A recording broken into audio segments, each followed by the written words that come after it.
রাগ হয়ে যাবে আমাদের নেতারা আমাদের উপরে, ওনারা আমাদের উপরেই ফাফর নিতে পারে, সবকিছু আমাদের উপরে। 14-15 বছর তো দেখছি ওনারা আমাদের হাতি হাত কড়ি পড়াইতে পারে, আমাদের পাই বেড়ি পড়াইতে পারে, আমাদেরকেই গুম করতে পারে, আমাদেরকেই জেল জরিমানা করতে পারে।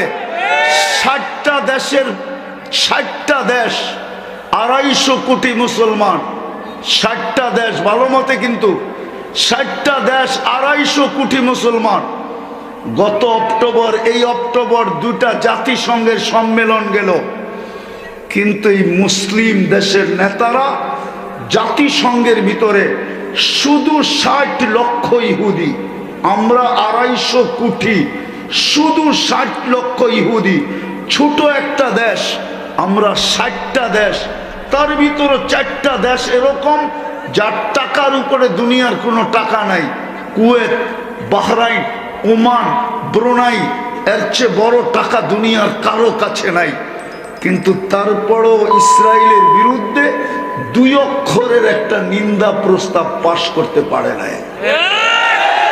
বিলাইয়ের মতো গেছে, বিলাইয়ের মতো লেজ গুটায় চলে আসছে।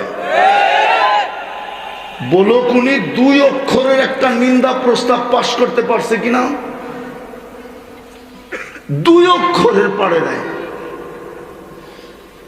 শুধু একজন ধরছে, একজন ইসকনের একজন ধরছে, 18 কোটিকে গলা চাইপা ধরতে চাইতেছে, চতুর্দিক থেকে আপনাকে অবরুদ্ধ করতে চাইতেছে।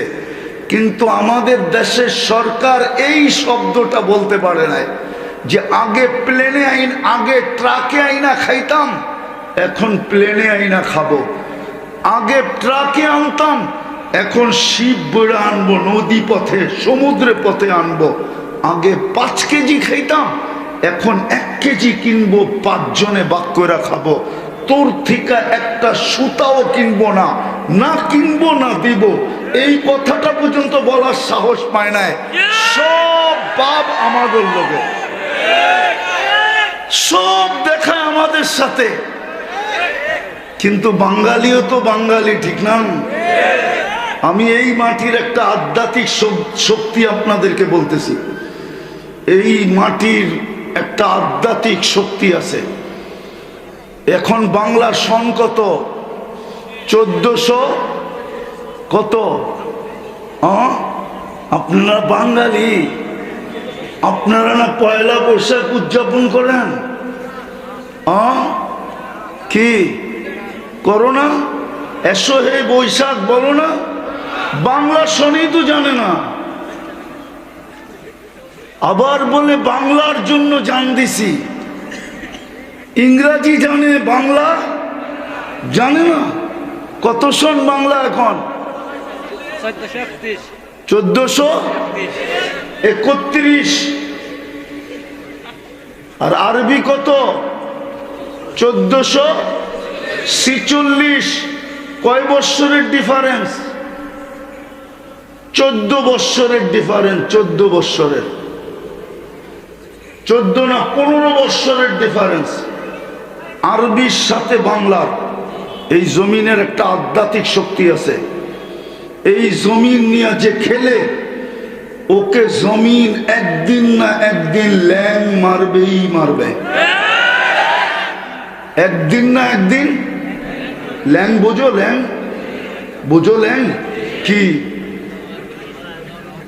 পায়ে ল্যাং মারে না? এই জমিন একদিন না একদিন ওকে ল্যাং মারবেই মারবে। এটা হলো এই জমিনের আধ্যাত্মিক একটা শক্তি। 1431 বৎসরের ইতিহাস আমাকে বলে, আমার কাছে 1431 বৎসরের ইতিহাস আছে বাংলা।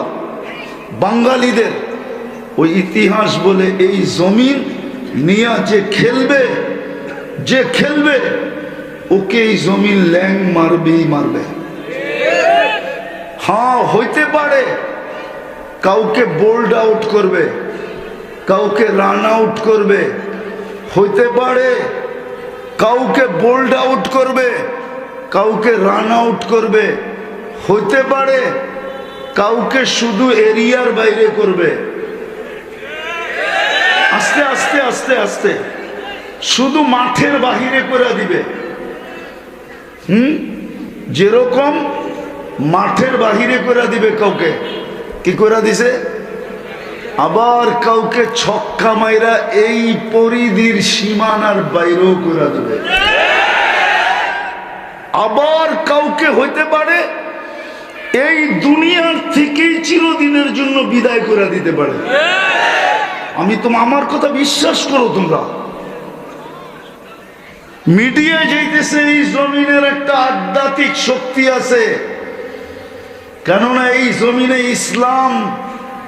ইসলাম তলোয়ারে আসে নাই। এই জমিনে ইসলাম আসছে ওই সময় যেই সময় মদিনা মুনাওয়ারায় ইসলাম ঢুকতে ছিল, ওই সময় বাংলাদেশে ইসলাম ঢুকে গেছে। আল্লাহর রসুল যখন হিজরত করে নেয় তখন এই দেশে ইসলাম আসছে। ইসলামের সর্বপ্রথম দূরত্বের সফর আর সবচেয়ে বড় কোরবানি এই মাটির ভিতরে লুকায়িত আছে। এই মাটির আধ্যাত্মিক শক্তি কেউ জানে না। এটা হলো মাটির শক্তি, মানুষের শক্তি না। মাটি মানুষকে দাঁড় করায় দেয়, মানুষ কাজ করে দেখায় দেয়। তো যেটা বুঝাইতেছিলাম যে আল্লাহ আমাদের দুনিয়ার পজিশন দেখবে না, দেখবে কে আল্লাহর কাছে পজিশন অর্জন করলো। ওই পজিশন অর্জন করার জন্যই আমাদেরকে মুসলমানের ঘরে নির্বাচিত করছিলেন। কিন্তু আফসোস, ইসলামের তো ছাপ নাই। ওই পজিশন অর্জন করার জন্য, সহজে অর্জন করার জন্য, সহজ যদি না করতেন তাহলে আমি প্রমাণ দিতেছি কোন উম্মতের জীবনকে আল্লাহ একদিনও মাফ করেন নাই, চাই সেটা 1000 বছর হোক। কিন্তু এই উম্মতের প্রথম 15 বছর মাফ। যতক্ষণ পর্যন্ত প্রাপ্ত বয়স্ক না হবে কলম তার বিরুদ্ধে যাবে না। দ্বিতীয় 24 ঘন্টায় যতক্ষণ ঘুমায় থাকবে কলম তার বিরুদ্ধে যাবে না। সৌদি এক যুবরাজ এখনো 27 বছর ঘুমাইতেছে, নেটে সার্চ দাও এখন পাবে। 27 বছর ঘুমাইতেছে সৌদি এক যুবরাজ, কিন্তু কলম তার বিরুদ্ধে যায় না। সে 27 বছর ঘুমাইলে কি হবে? আর সাহাবে কাব 309 বছর ঘুমাইছে, কলম তাদের বিরুদ্ধে যায় নাই।